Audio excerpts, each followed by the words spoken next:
এটা হলো মাদিটা যে খাইতেছে আর নটটা এখন বাচ্চারা খাইতেছে। মাশাআল্লাহ মাশাআল্লাহ,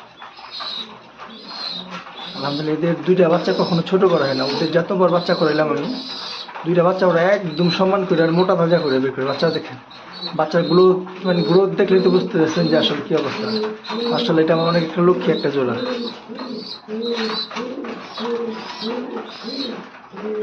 আর কখনো যদি সেল করি, মানে যিনি নিবে উনি অনেক জিতবে আর কি। বাচ্চা কখনো কি করে না, ললো